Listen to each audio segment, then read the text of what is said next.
Biotechnology principles and processes chapter चल रहा है हमारा, और आज हम ये समझने वाले हैं कि जीन ऑफ इंटरेस्ट जब हमने मिला दिया अपने क्लोनिंग वेक्टर के साथ और उसे डाल दिया है हमने होस्ट ऑर्गेनिज्म में, तो अब इससे आगे क्या, किस प्रकार से वो होस्ट ऑर्गेनिज्म जो कि इकोलाई भी हो सकता है, वो एक पर्टिकुलर प्रोडक्ट का निर्माण करेगा।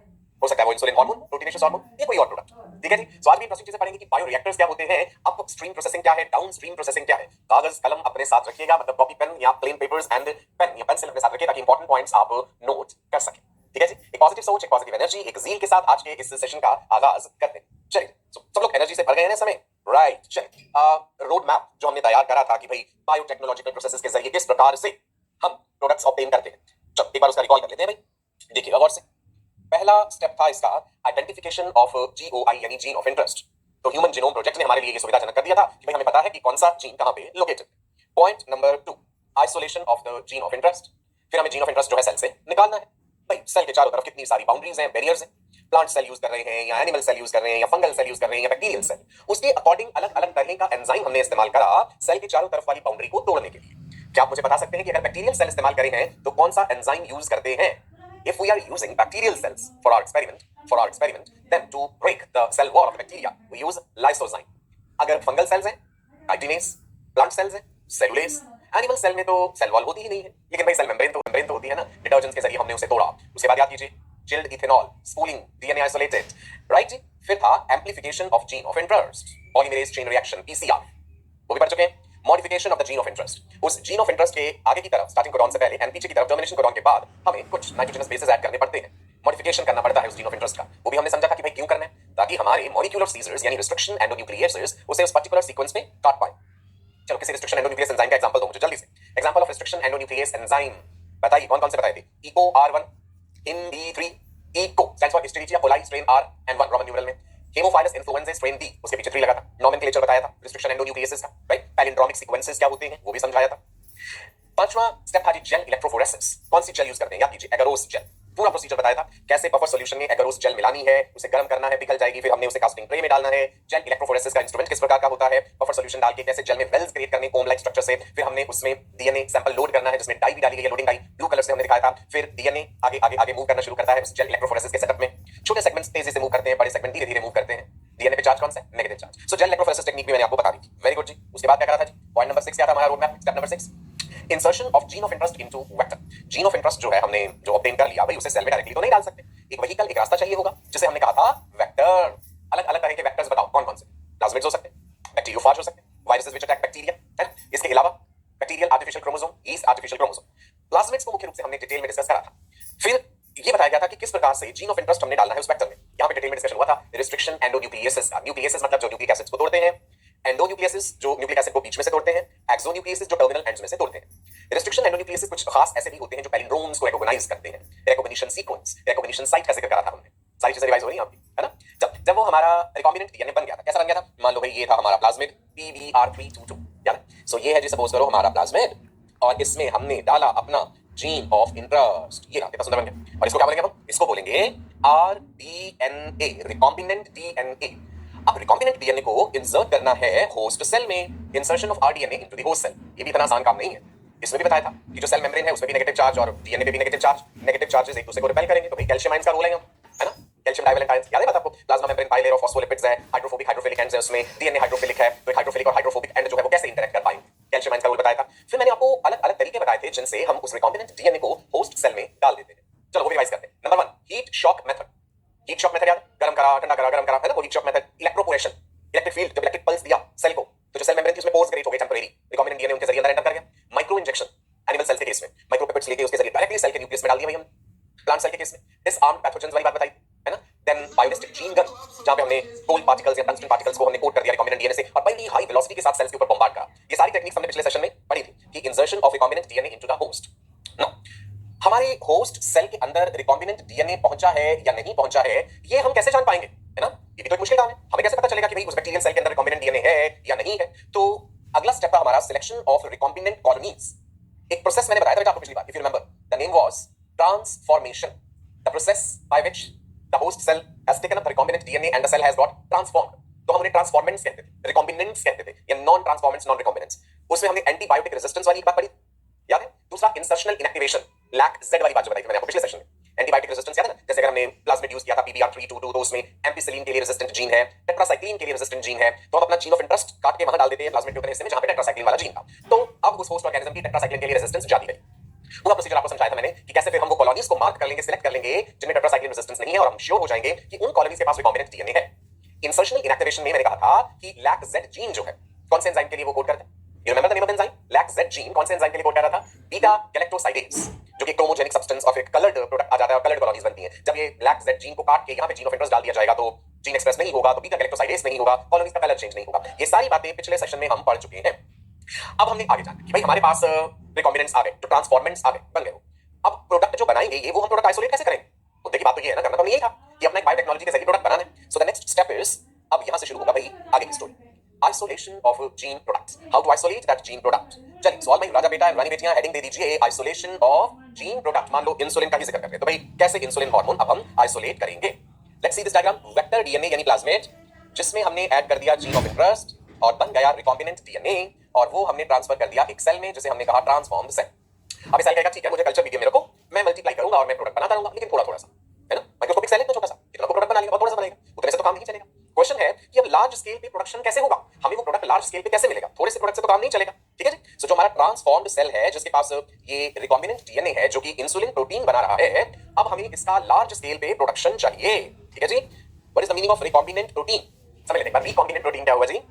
Any protein encoding gene expressed in a heterologous host, host cell में जो रिकॉम्बिनेंट जीन था हमारा वो एक्सप्रेस हो रहा है और वो प्रोटीन बना रहा है। यहां पे हम इंसुलिन हार्मोन की बात कर रहे हैं। As I said that the question is that why do we need large scale production? इतना ज्यादा चाहिए क्यों प्रोडक्ट? चलो इसका रीजन समझते हैं। इंसुलिन का एग्जांपल लेकर के रीजन समझ लेते हैं। Number 1, not enough produce. जो फ्लास्क के अंदर, लेबोरेटरी के अंदर आप बनाएंगे प्रोडक्ट, वो इतनी ज्यादा मात्रा में नहीं बन सकता। अगर 1 लीटर कल्चर है आपके पास, कल्चर मीडियम में आपने बैक्टीरिया डाले हैं रिकॉम्बिनेंट वाले, 1 लीटर मात्रा है तो वो केवल 4000 मिलीग्राम्स ऑफ इंसुलिन अप्रॉक्सीमेटली बनाएंगे। इंसुलिन याद रखना हाइपोग्लाइसेमिक हार्मोन, ब्लड का ग्लूकोज लेवल रेगुलेट करता है, बीटा सेल्स ऑफ पेनक्रियास बनाते हैं, डायबिटीज पेशेंट्स को लगातार इंसुलिन की जरूरत पड़ती है। तो 1 लीटर कल्चर 4000 मिलीग्राम इंसुलिन उससे उत्पादन होगा। अब बात करते हैं डायबिटीज पेशेंट्स की रिक्वायरमेंट कितनी? पूरी दुनिया भर में लाखों करोड़ों डायबिटीज पेशेंट्स, इंडिया में ये संख्या मिलियंस में होगी। कहते हैं डायबिटीज एक लाइफस्टाइल डिजीज बन चुकी है। बहुत सारी वजह हो जाती हैं जो बहुत सारे फैक्टर्स होते हैं जो हमें ससेप्टेबल कर देते हैं इस डिजीज के लिए, इंसुलिन की गड़बड़ कर देते हैं। जो शरीर जेनेटिक फैक्टर्स भी होते हैं, कुछ हमारी डाइट, हमारा लाइफस्टाइल, एक्टिविटी ज्यादा ना होना, सेडेंटरी रहना, स्ट्रेस लेना बहुत ज्यादा शरीर के हार्मोन्स को डिस्टर्ब करता है। वो हम पढ़ेंगे ह्यूमन हेल्थ एंड डिजीज में कि भाई डायबिटीज के क्या-क्या कारण हो सकते हैं। सो डायबिटीज पेशेंट्स को इंसुलिन के इंजेक्शन लेना पड़ता है। घर में ही अपने आप पेशेंट लगा लेते हैं, सबक्यूटेनियस स्किन के नीचे इंजेक्शन, राइट, मार्केट में अवेलेबल है। उसमें एक सर्टेन अमाउंट डोजेज जो है आपको फिल करना है और इंजेक्ट करना है। नाउ एक शॉट जो लेते हैं उसमें 0.34 मिलीग्राम्स ऑफ इंसुलिन यूज होता है। एक समय पेशेंट ने जैसे खाना खाने से 20 मिनट पहले, आधा घंटा पहले इंसुलिन इंजेक्शन लगाया, तो एक बार में एक पेशेंट ने कितनी मात्रा इस्तेमाल करी, और ऐसा भी होता है कि दिन में 3 बार लेना पड़े, यानी रफली 1.02 mg ऑफ इंसुलिन एक पेशेंट को एक दिन में। अब आप जरा ये देखिए कि भारत में 70 मिलियन डायबिटीज पेशेंट्स, शायद संख्या इससे भी ज्यादा हो, बिकॉज़ एग्जैक्ट नंबर जान पाना थोड़ा कठिन हो जाता है ना। और जब ये रिसर्च किया गया होगा, जब ये पता चला होगा कि 70 मिलियन है, तब से लेके आज तक तो फिर और ज्यादा हो गए होंगे, और पूरी दुनिया में देखकर पता नहीं कितने ज्यादा हो। सो पहला पॉइंट हमने देखा कि इतनी ज्यादा मात्रा में लेबोरेटरी में हम वो प्रोडक्ट नहीं बना पाएंगे, हमें कोई बहुत लार्ज स्केल पे प्रोडक्शन के बारे में सोचना होगा। सेकंड पॉइंट ये है बेटा, tedious process which requires monitoring। Laboratory में आप बैक्टीरियल कॉलोनीज के साथ बिल्कुल स्टेराइल एनवायरनमेंट बना करके, इतनी मैन पावर भी चाहिए, इतना रखरखाव चाहिए, बड़ी ही टीडियस कमरसम प्रोसेस है, बड़ा मुश्किल हो जाएगा। Number 3, not cost effective. आप इतना सारा प्रोसीजर कर रहे हैं, इतने कॉस्टली वहां पे इक्विपमेंट्स यूज हो रहे हैं, उस हिसाब से हमें रिजल्ट नहीं मिल रहा, कॉस्ट इफेक्टिव नहीं रहती वो चीज। समझे बात? कि लैब में ये चीजें इतनी लार्ज स्केल पे प्रोड्यूस नहीं हो सकती, सो इसीलिए हमें इसका कमर्शियल लेवल पे लार्ज स्केल प्रोडक्शन कराना पड़ेगा। Now how to upscale the process, how do we upscale this thing? कैसे होगा अपस्केल? आप थोड़े से बैक्टीरिया थे तो वो ऐसे इतने hundreds and hundreds of litres of insulin तो नहीं बना के आपको दे सकते, है ना। तो ये कैसे संभव होगा? सो लार्ज स्केल प्रोडक्शन की जब हम बात करते हैं ना बेटा, तो मुख्य रूप से 2 प्रोसेसेस इन्वॉल्व हुई, अपस्ट्रीम प्रोसेसिंग, डाउनस्ट्रीम प्रोसेसिंग। अच्छा, ये जरूरी नहीं कि लार्ज स्केल प्रोडक्शन नहीं हो, चाहे आप स्मॉल स्केल पे भी प्रोडक्शन कर रहे हैं ना, उसके ये 2 मुख्य स्टेप्स तो होंगे ही होंगे। Number 1 is upstream processing and number 2 is downstream processing. ठीक है, टर्म्स आपको थोड़ी सी टेक्निकल लग सकती है कि भाई अपस्ट्रीम वर्ड क्यों यूज करा है, समझ आ जाएंगे आपको, चिंता मत कीजिए। हेडिंग दे लीजिए लार्ज स्केल प्रोडक्शन और फिर उसके नीचे 2 ब्लॉक्स बना के लिख लीजिए, इट रिक्वायर्स क्या? Upstream processing, downstream processing. चलो पहले समझाता हूं कि अपस्ट्रीम प्रोसेसिंग से हमारा क्या तात्पर्य है, अपस्ट्रीम प्रोसेसिंग से हमारा क्या मतलब है। अपस्ट्रीम प्रोसेसिंग होता है कि वो सारे स्टेप्स जो इन्वॉल्व है इस तैयारी तक कि आपने वो पर्टिकुलर जो रिकॉम्बिनेंट डीएनए वाला ट्रांसफॉर्मेंट है वो बना लिया और उसे कल्चर मीडियम में डाल दिया और रख दिया कि भैया तुम ग्रो करो, यहाँ पे सूटेबल कंडीशंस दे। ये तो हुआ अपस्ट्रीम प्रोसेसिंग, जो इनिशियल स्टेप्स आएंगे जो हम डिस्कस कर चुके हैं पहले। सो अपस्ट्रीम प्रोसेसिंग के स्टेप्स क्या क्या है? 1 2 3। पहला स्टेप सीड स्टॉक, सीड बीज वर्ड में यूज किया, यहाँ पे कोई पौधे के बीज नहीं है, यहाँ पे सीड रेफर कर रहा है उस इनिशियल मटेरियल को, उन ट्रांसफॉर्मेंट्स को, कि उसका स्टॉक चाहिए आपको। नंबर 2 इज स्केलिंग अप, उसे स्केल अप करना होगा। And number 3 is bioreactor. This point is very important. Bioreactors large vessels हैं जिसमें ये फाइनल रिएक्शंस होंगी और प्रोडक्ट बनेगा। फिर उस प्रोडक्ट को आइसोलेट कैसे करना है वो एक अलग बात है, डाउनस्ट्रीम प्रोसेसिंग। ठीक है, सो अपस्ट्रीम प्रोसेसिंग के स्टेप्स क्या क्या है? नंबर 1 लिखिए seed stock, number 2 scaling up, number 3 bioreactors. तो पहले समझते हैं सीड स्टॉक से हमारा क्या मतलब है। देखिए हम पढ़ने जा रहे हैं अपस्ट्रीम प्रोसेसिंग में पॉइंट नंबर 1 सीड स्टॉक। हमने ई कोलाई बैक्टीरिया में रिकॉम्बिनेंट डीएनए डाल दी, वो कैसे बनाया वो सारी स्टोरी हम ऑलरेडी पढ़ चुके हैं। कैसे रिस्ट्रिक्शन एंडोन्यूक्लियोसिस एंजाइम यूज करे, प्लाज्मिड का इस्तेमाल हुआ, पर्टिकुलर जगह पे जीन इंसर्ट करा, उस वेक्टर को कैसे हमने बैक्टीरियल सेल में पहुंचाया। तो ये तैयार हो गया हमारा सीड स्टॉक। समझे किसको रेफर कर रहा है? सीड्स तो वही हुए ना, बीज तो वही हुए, यही पनपेंगे आगे, यही ग्रो करेंगे और हमारा प्रोडक्ट बनाएंगे। ठीक है जी। अब जो हमारा ई कोलाई है, जो ट्रांसफॉर्मेंट है जिसके अंदर रिकॉम्बिनेंट डीएनए है, इसको कल्चर प्लेट्स पर हमने ट्रांसफर किया।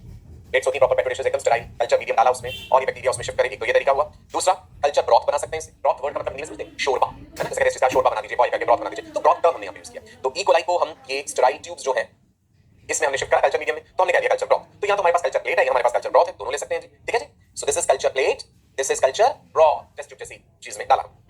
Seed stock is ready and can be stored at, आगे सीड स्टॉक हमारा तैयार हो गया, इनिशियल स्टेप्स हमने सारे फॉलो करके सीड स्टॉक बना लिया। इसे स्टोर कर सकते हैं कितने तापमान में? -80 degrees for a long period of time. -80 degree centigrade पे लंबे समय तक इसे रखा जा सकता है।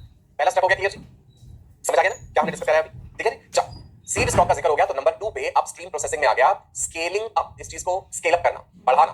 नाउ कल्चर ब्रॉथ में से इस पिपेट के जरिए हमने मटेरियल को कलेक्ट करा। Can you see? पिपेट हमने इंट्रोड्यूस करा कल्चर ब्रॉथ में और फिर हमने उसे फ्रेश मीडियम में डाला। हमारे पास फ्लास्क में कल्चर मीडियम प्रेजेंट, एकदम सूटेबल कंडीशंस में। तो इनिशियल स्टॉक में से आपने थोड़ा सा लेकर के पिपेट में मटेरियल फ्रेश मीडियम में डाल दिया। अब यहाँ पे बैक्टीरिया मल्टीप्लाई तो करेंगे, कल्चर मीडियम में मिल गया, अच्छा माहौल मिल गया, खाने पीने के लिए चीजें मिल गई, तो भाई चलो इंट्रोड्यूस करो फिर। ठीक है जी। So this is how we are doing the scaling up process. Now जिन फ्लास्क्स में आपने डाल दिया है इनिशियल उस मटेरियल को, अब उन्हें शेकर इंक्यूबेटर में रखना होता है। ऐसा इंस्ट्रूमेंट है जिसमें तापमान मेंटेन है और फ्लास्क शेक भी कर रही है, ऐसे हिल रही है, हिलना भी जरूरी है, नहीं तो सब क्लम्प कर जाएंगे, बैक्टीरिया आपस में जुड़ जाएंगे, क्लम्प्स बन जाएंगे। तो शेकर इंक्यूबेटर कह रहे हैं हम इसे, इसमें हमने जी रख दिया। क्लियर है? Right. Now listen, third step is bioreactors. ये बड़ा इंपॉर्टेंट है, this part is very important to understand. Upstream processing में नंबर 1 क्या था? इनिशियल सीड स्टॉक प्रिपेयर करना, नंबर 2 स्केलिंग अप करना, right, and number 3 is the use of bioreactor.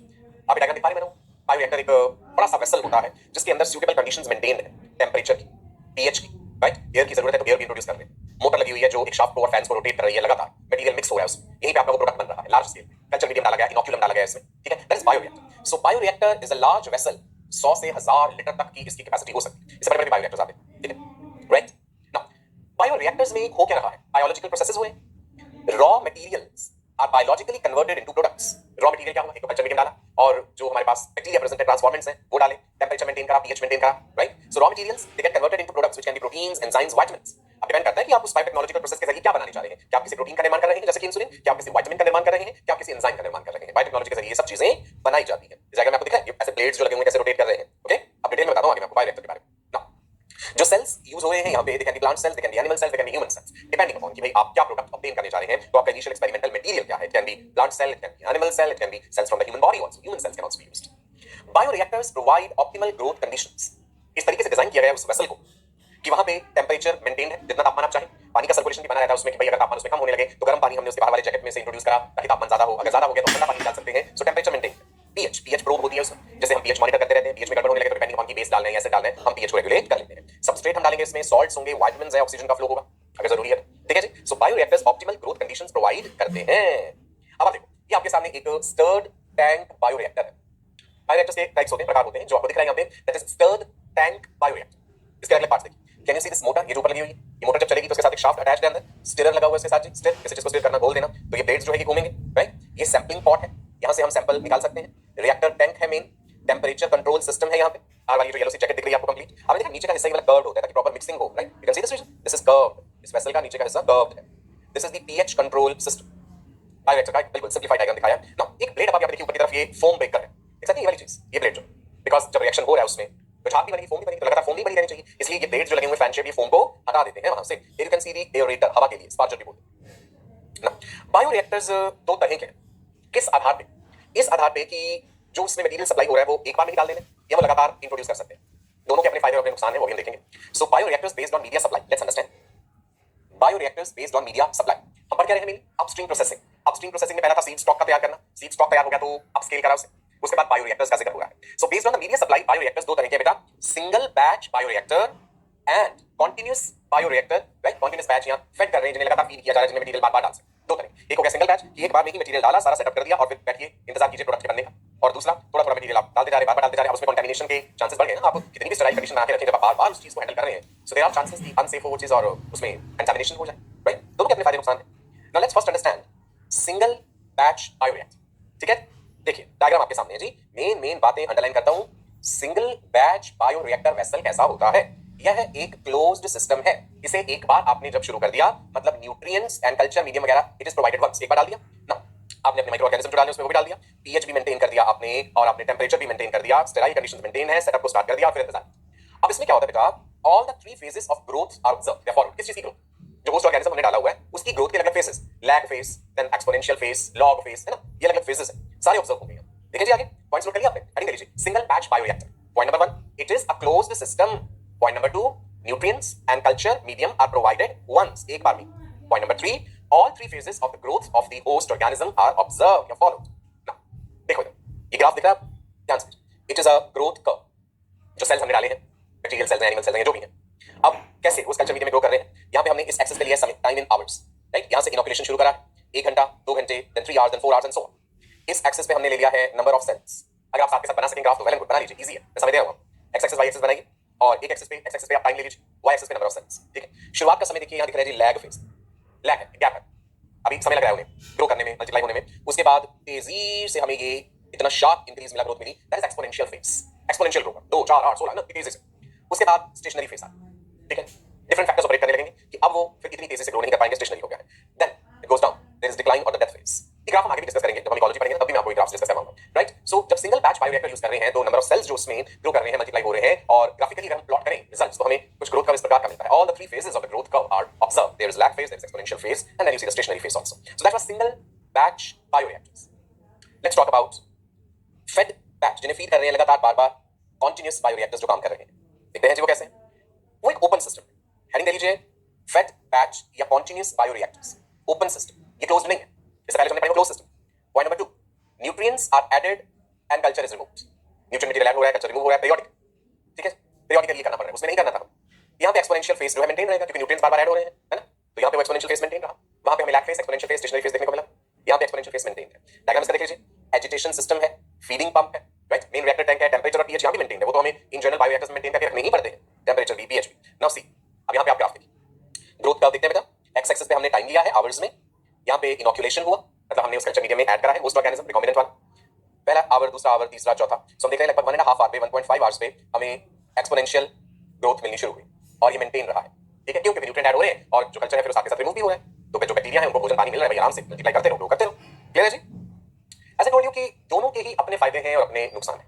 Comparison करके देख लेते हैं। सिंगल बैच बायोरिएक्टर्स जो है वो सेफ है।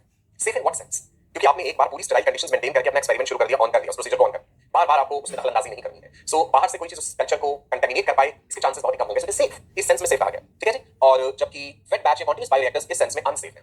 You are repeatedly opening that system, adding something new, you closing it, then you opening it, so there are chances कि कोई कंटामिनेशन हो जाए उसमें। सो कंपैरेटिवली अनसेफ, ठीक है। नेक्स्ट, जो सिंगल बैच वाले भाई वो कॉस्टली, महंगा पड़ता है उसका दाम, और ये वाले कॉस्ट इफेक्टिव है। सिंगल बैच वाले टाइम कंज्यूमिंग है और यहाँ पे लेस टाइम है। सो ओवरऑल अगर हम देखेंगे, अगर हम सेफ्टी वाला इशू एक मिनट के लिए हटाएं तो ज्यादा बेहतर हमें कौन से दिख रहे हैं जी, फेड बैच या कॉन्टिन्यूस बायोरिएक्टर्स। बट सेफ्टी भी एक बहुत इंपॉर्टेंट इशू है, बिकॉज आप जो प्रोडक्ट बनाने जा रहे हैं वो ह्यूमंस पे यूज होने हैं, ह्यूमंस के कंजम्पशन के लिए हो सकती है, वो चीज ह्यूमन बॉडी में इंट्रोड्यूस करनी है, वो कोई दवाई हो सकती है। So one has to be very very careful कि उसमें किसी किस्म का कोई कंटामिनेशन या गड़बड़ ना हो जाए, ठीक है जी। सो लार्ज स्केल प्रोडक्शन में दो बातें थी, upstream processing, downstream processing. Upstream processing में ये सारे इनिशियल स्टेप्स बायोरिएक्टर्स तक, पहले सीड स्टॉक को तैयार करना, स्केलिंग अप करना, और उसके बाद बायोरिएक्टर्स में डाल देना। अब कहानी आगे ये है कि उस बायोरिएक्टर में जो प्रोडक्ट बन गया है उसे आइसोलेट कैसे करना है, उस प्रोडक्ट को कैसे निकालना है और कमर्शियली उसे कैसे इस्तेमाल करना है, ठीक है जी। So your heading is downstream processing. क्या हेडिंग? Downstream processing. पहला पॉइंट इसमें आएगा recovery and purification of the form product. Bioreactor के अंदर प्रोडक्ट बन गया, तो मानो इंसुलिन हार्मोन बन गया, उस सेल ने जो भी चीज बनाई वो बन गई, लेकिन अब उस पूरे बायोरिएक्टर वेसल में वो प्रोडक्ट भी है, आपके पास कल्चर मीडियम भी है, पीएच मेंटेन करने के लिए आपने कुछ चीजें डाली थी वो भी मौजूद है, उसके अलावा वो इनिशियल सेल भी प्रेजेंट है। तो इतनी सारी चीजें तो हमें नहीं चाहिए, हमें तो प्रोडक्ट ही चाहिए था। प्रोडक्ट रिकवर करना है और उस प्रोडक्ट को अच्छे से प्यूरिफाई करना है, और जितने भी अनडिजायरेबल एलिमेंट्स हैं, रिमूवल ऑफ अनडिजायरेबल एलिमेंट्स, उनको हटाना पड़ेगा। Undesirable elements formed by the cells या present in the culture medium, cell ने उस रिकॉम्बिनेंट प्रोटीन के अलावा और भी तो चीजें हो सकता है बनाई हो, वो तो हमें नहीं चाहिए, है ना, उन्हें हटाना पड़ेगा। तो ये डाउनस्ट्रीम प्रोसेसिंग है। डाउनस्ट्रीम प्रोसेसिंग के फर्दर क्या-क्या स्टेप्स गौर फरमाइएगा। पहला है separation of the cells, cells को सेपरेट कर लिया भाई। डिसइंटीग्रेशन ऑफ द सेल्स, हो सकता है वो जो प्रोडक्ट बना है वो इंट्रासेलुलर सेल के अंदर ही है, सेल ने उसे बाहर रिलीज नहीं करा, सेल के अंदर है, तो फिर आपको सेल को तोड़ना पड़ेगा, उस प्रोडक्ट को निकालना पड़ेगा उसके अंदर से, उस प्रोडक्ट को एक्सट्रैक्ट करा, उसे कंसंट्रेट करा, क्योंकि अगर वो सेल के अंदर था उसमें तो पानी भी होगा, साइटोप्लाज्म में कितना सारा पानी है सेल में, तो आपको अपना प्रोडक्ट कंसंट्रेट करना पड़ेगा, प्यूरिफाई करना पड़ेगा। तो कितने सारे अभी स्टेप्स बाकी हैं डाउनस्ट्रीम प्रोसेसिंग में। Number 1 separation of the cells, number 2 disintegration of the cells अगर प्रोडक्ट इंट्रासेलुलर है, number 3 extraction and concentration and purification. So let's see the steps one by one. Number 1 separation of the cells, कैसे cells को हम separate करेंगे। एक तरीका है भाई हमारे पास सेंट्रीफ्यूगेशन करके फिल्ट्रेशन कर दें तो सेपरेट हो जाएंगे। सेंट्रीफ्यूगेशन में हम सेंट्रीफ्यूज मशीन में रखेंगे प्रोडक्ट को और आई मीन हमारे कल्चर मीडियम को टोटल हमने बायोरिएक्टर में डाला था, हमने सेंट्रीफ्यूगेशन मशीन में रखा, एक पर्टिकुलर स्पीड पे से घुमाया, डेंसिटी के हिसाब से हेवियर चीजें सेटल कर जाएंगी नीचे, राइट। हमारा रिटेंटेंट और सुपरनेटेंट आ जाएगा, सुपरनेटेंट हटा देंगे, सेल्स मिल गए, हम सेल सेपरेशन हो गया, ठीक है। नाउ कई केसेस में जैसे कि मैंने कहा कि सेल्स को डिसइंटीग्रेट करना पड़ेगा हमें। मान लो बैक्टीरिया है और उनके अंदर वो डिजायर्ड प्रोटीन है, तो सेल को तोड़ो, लाइसिस करो सेल का, ताकि उसके अंदर से वो प्रोडक्ट रिलीज हो जाए, ठीक है जी। नाउ देयर आर केसेस जहां पे सेल उस पर्टिकुलर प्रोटीन को सीक्रेट कर रहा है, एक्स्ट्रा सेलुलर, तो जो भी प्रोडक्ट बना है एक्स्ट्रा सेलुलर भी हो सकता है और कई केसेस में इंट्रा सेलुलर भी हो सकता है। और जो इंट्रा सेलुलर है the product is harvested from the cell lysate, cell का लाइसिस जो कर दिया उसमें से निकालना पड़ेगा जब सेल को तोड़ दिया। और अगर बात ये थी कि सेल ने वो रिलीज करा है, तो जब हमने सेंट्रीफ्यूगेशन करा, जब हम सेंट्रीफ्यूगेशन करेंगे डोली की सेल हेवियर में सेटल कर जाएंगे और उनके द्वारा सीक्रेट की गई चीज ऊपर ऊपर रह जाएगी सुपरनेटेंट में, तो product will be harvested from the supernatant and the second case cell के लाइसिस करना पड़ेगा। इसमें अब देखो यहां दिखाया गया कि vector with the gene of interest है, बिल्कुल है जी, ये दिख रहा है हमें। और उसके अलावा फार्मास्यूटिकल प्रोडक्ट भी है, हो सकता है कोई एंटीबॉडी को बना रहे हैं, वो भी मौजूद है। सो कहने की बात ये है कि अब हमें इन चीजों को सेपरेट भी करना पड़ेगा। अगर बैक्टीरिया के अंदर डिजायर्ड प्रोटीन है तो उसका डिसइंटीग्रेशन कराना पड़ेगा, उसे तोड़ना पड़ेगा, जिसके लिए हम कोई मैकेनिकल मेथड, कोई केमिकल मेथड या एंजाइमेटिक मेथड लगा सकते हैं, ठीक है जी। क्लियर है इतनी बात? Disintegration of cells downstream processing की बात कर रहे हैं हम। We can use the mechanical method, we can use some chemical method, we can use some enzymes also to do that. So in downstream processing we have seen separation of the cells, disintegration of the cells. What is this extraction and then concentration? समझे हमें? इसके बाद फिर purification, फिर मैं ये भी बताऊंगा कि कमर्शियली कैसे पैकिंग हो रही है उस चीज की और वो कैसे इस्तेमाल हो रहा है। Let's talk about extraction and concentration, उस चीज को concentrate करना। See, we have to extract the product from the cell. Cell को ब्रेक करना है तो कोई मैकेनिकल तरीका, कोई केमिकल, कोई एंजाइमेटिक तरीका हो सकता है, ओके, राइट जी। Now purification, you have to purify the products. जो प्रोडक्ट मिल गया हो सकता है अभी कुछ इंप्योरिटीज उसके साथ, तो भाई इंप्योरिटीज के लिए कोई जगह नहीं। हमारे पास क्रोमेटोग्राफी टेक्निक होती है जिसके जरिए हम अपने उस डिजायर्ड प्रोडक्ट को प्यूरिफाई कर लेते हैं। आपको इसकी डिटेल में नहीं जाना, सिंपली बस इतना ध्यान रखें कि डाउनस्ट्रीम प्रोसेसिंग में सेल्स का सेपरेशन, उसमें से प्रोडक्ट का आइसोलेशन, प्रोडक्ट का कंसंट्रेशन, प्रोडक्ट का प्यूरिफिकेशन बाय क्रोमेटोग्राफी टेक्निक हम कर लेते हैं। चलिए जी, प्रोडक्ट मिल गया आपको, प्योर प्रोडक्ट मिल गया। क्या ये प्योर प्रोडक्ट आप सीधा बाजार में उपलब्ध करा देंगे कि दुनिया भर के लोग इसे इस्तेमाल कर लें? नहीं, it is not that easy, ऐसे नहीं। अभी इसके क्लिनिकल ट्रायल्स हो, वेरी इंपॉर्टेंट। क्लिनिकल ट्रायल्स में dose finding, proof of the concept, comparative efficacy, ये सारी चीजें देखनी पड़ेंगी। डोज फाइंडिंग से क्या मतलब है? सुनिएगा जी गौर से। You have to assess that drug या थेरेपी जो भी आपने बनाई, आपको चंद ह्यूमंस पे ट्रायल करना पड़ेगा, 20 से लेकर के 100 पेशेंट्स तक हमें ट्राई करनी पड़ेगी। वो चीज मान लीजिए डायबिटीज पेशेंट्स ही हैं, आपकी किसी कंपनी ने इंसुलिन बनाया, एक नया यूम्यूलिन, जो भी नाम आप ले लीजिए, है ना, ह्यूमंस पे ट्रायल कीजिए, ठीक है जी, आपने कहा ना। अब ऑब्वियस सी बात है कि बेनिफिशियल इफेक्ट्स भी आएंगे, लेकिन कोई ना कोई हो सकता है अनडिजायरेबल इफेक्ट भी हो। आप कितनी भी सोच समझ के साथ अपनी तरफ से सही चीज बना लीजिए, हो सकता है वो कोई ना कोई साइड इफेक्ट दे जाए। तो हमें तुलनात्मक रूप से देखना पड़ेगा कि उसके फायदे ज्यादा हैं या उसके नुकसान ज्यादा हैं, दोनों बराबर हैं। तब जाकर के फिर डिसाइड होगा कि फाइनली इसे कमर्शियली अवेलेबल कराया जा सकता है जनरल पब्लिक के लिए या नहीं। You got it? So testing of the beneficial effects and undesirable effects तो over 100 diagnosed patients, 100 या 100 से ज्यादा पेशेंट्स में वो चीज देखी जाएगी। Comparative efficacy, that means comparison किया जाएगा of the new with the standard therapy। जो आपने, जैसे मैंने कहा आप वैज्ञानिक हैं, आपने पूरी लेबोरेटरी सेटअप करके और उसके बाद आपकी कंपनी ने बना दी वो पर्टिकुलर प्रोटीन, उसका इस्तेमाल किया गया जिस भी पर्पस के लिए आपने बनाया, सो ऑलरेडी भी तो कोई ना कोई थेरेपी एग्जिस्ट कर रही होगी ना उसके लिए, तो फिर हमें कंपेयर भी करना पड़ेगा। Comparison of the new with standard therapy जो ऑलरेडी यूज की जाती थी। मान लीजिए इंसुलिन बायोटेक्नोलॉजी से हमने अब बनाया और उससे पहले जो था पेशेंट से दवाइयां लेते थे, मेटफॉर्मिन दवाई लेते थे, ये जो भी दवाइयां लेते थे, तो हम उसके कंपैरिजन में देखेंगे इस चीज को, ये ज्यादा बेटर है या वो ज्यादा बेटर है। So this will be conducted in multiple locations through out the world, दुनिया भर में अलग अलग जगहों पे ये चीज देखी जाएगी, 1000 या उससे ज्यादा लोगों, ठीक है जी। So that means clinical trials में भी समय लगता है, इतना आसान नहीं है कि कोई बायोटेक्नोलॉजिकल प्रोडक्ट हमने बना दिया, चाहे वो सिंपल एक फ्लावर सेवर टोमेटो ही क्यों ना हो, बीटी कॉटन ही क्यों ना हो, आगे बढ़ेंगे हम ये सारे जेनेटिकली मॉडिफिकेशन करके जो हमने अलग अलग तरह की चीजें बनाई हैं, चाहे प्लांट प्रोडक्ट्स हैं चाहे एनिमल प्रोडक्ट्स हैं, discuss about this. So commercially large scale पे ये इतनी आसानी से पूरी दुनिया भर में एक्सेप्ट हो जाएंगे जरूरी नहीं होता। क्वालिटी कंट्रोल रखना बड़ा जरूरी है ना, बिकॉज ये ह्यूमंस के साथ डील कर रही है directly, so you have to maintain very strict quality control. हर बार हर बैच में हर लॉट में जो प्रोड्यूस आ रहा है उसकी क्वालिटी कंट्रोल रखना। Steps to maintain identity and purity of the formed products, पूरा प्रोटोकॉल फॉलो किया जाएगा हर बार। क्या क्या स्टेप्स है कि उस प्रोडक्ट की इंटीग्रिटी, उसका अस्तित्व, उसकी प्योरिटी, उसकी शुद्धता बनी रहे हमेशा के लिए। मान लीजिए पहला लॉट जो आपकी कंपनी ने बनाया तो बहुत बढ़िया निकला, सेकंड वाले लॉट में कोई गड़बड़ आ गई तो भाई उसकी भी कोई गुंजाइश नहीं होनी चाहिए, ठीक है जी। सो स्ट्रिक्ट क्वालिटी कंट्रोल जो है उसके द्वारा क्वालिटी, प्रोडक्ट की वैलिडिटी, ये सब बनी रहेगी। मेजर स्टेप्स क्या है इसमें? डिटरमाइनिंग द कंपोजिशन, आपका जो प्रोडक्ट बना है उसकी कंपोजिशन, उसमें कहीं कोई मिलावट तो नहीं है, एडल्ट्रेशन तो नहीं है, उसकी पैकिंग में कहीं कोई गड़बड़ तो नहीं। हर बार जब नया लॉट बनाया है उस फैक्ट्री ने, उस कंपनी ने, उस प्रोडक्ट की कंपोजिशन, उसकी क्वालिटी, उसमें कोई एडल्ट्रेशन तो नहीं है, पैकेजिंग में तो कोई गड़बड़ नहीं है। जैसे इंसुलिन इंजेक्शन हमें फ्रिज में रखना है, कम तापमान पे रखना है, आपको बहुत ज्यादा गर्मी में नहीं रखना है, उसे खराब हो जाएगा इंसुलिन। सो हर चीज का ध्यान रखना होता है यहाँ पे, right. So I hope this entire thing was interesting, मजा आया है आपको। बायोटेक्नोलॉजी का पहला चैप्टर जो है यानी प्रिंसिपल्स एंड प्रोसेसेस, आप समझे, बेसिक सिद्धांत थे ये जो हमने जाने बायोटेक्नोलॉजी के प्रोडक्ट्स बनाने, right. Location of the gene of interest, isolation of the gene of interest, amplification, उसके बाद हमने जेल इलेक्ट्रोफोरेसिस पढ़ा, पीसीआर टेक्निक्स पढ़ी, कैसे रिकॉम्बिनेंट्स बन जाते हैं, उसके बाद upstream processing, downstream processing, bioreactors, clinical trials, everything we have understood. जो नोट्स आपने बनाए, mind it, very important thing, इन नोट्स को आपने रिवाइज करना है। कंप्लीट बायोटेक्नोलॉजी फर्स्ट चैप्टर के नोट्स बन चुके हैं, है ना, और हर सेशन में हम पीछे का भी थोड़ा बहुत रिवीजन कर लेते हैं। अभी तक तो आप बहुत सारे क्वेश्चंस भी प्रैक्टिस कर चुके होंगे, डीपीपीस तो आपको मिलते हैं, उसके अलावा भी बच्चे अलग अलग सोर्सेज से क्वेश्चंस प्रैक्टिस करते हैं, वो आप करते हैं। रिवीजन पिछले चैप्टर्स का भी करते हैं। कई बार ऐसा होता है करंट चैप्टर को रिवाइज कर रहे हैं और पता चला कि भाई जो हमने पीछे का पढ़ा था, sexual reproduction in flowering plants, genetics का पहला चैप्टर भूल गए, एपिस्टेसिस में कंफ्यूज हो गए हैं, इनकम्प्लीट डोमिनेंस की एग्जांपल भूल गए हैं। ऐसा नहीं होना चाहिए, है ना। अपना टाइम टेबल ऐसे सेट करके रखिए आप कि पीछे की चीजों को भी आप उतनी ही तवज्जो दे पाएं, अदरवाइज बेटा इतना पाइल अप हो जाएगा सिलेबस कि आपको डर लगने लगेगा, आप पैर कांपने लग जाएंगे। इतना सारा सिलेबस जब आप देखेंगे कि हमने रिवाइज ही नहीं करा है, प्लीज ऐसी सिचुएशन आने ही मत दीजिए। एकदम फोकस्ड होकर के डिसिप्लिन भी बड़ा जरूरी है। सो फोकस्ड एंड डिसिप्लिन लोग अपने लक्ष्य तक कम से कम रुकावटों से पहुंचते हैं। रुकावट तो आती है, समस्या तो आती है, सबको आती है, रेजिस्टेंस तो ऑफर होता है, कहीं ना कहीं अलग अलग फैक्टर्स हैं, कुछ कंट्रोल में होते हैं और कुछ नहीं भी होते। फैमिली में कोई मिसहैपनिंग हो जाना, कोई प्रॉब्लम आ जाना, वो सब तो आपके कंट्रोल में नहीं है ना। लेकिन उन हालातों में अपने आप को फोकस्ड कैसे बनाए रखना है, लक्ष्य से भटकना नहीं है, ये तो आपके हाथ में है। तो जो चीजें हमारे हाथ में है, उनकी कमांड हमें खुद लेनी चाहिए। अपने जीवन की गाड़ी के चालक आप स्वयं बनिए।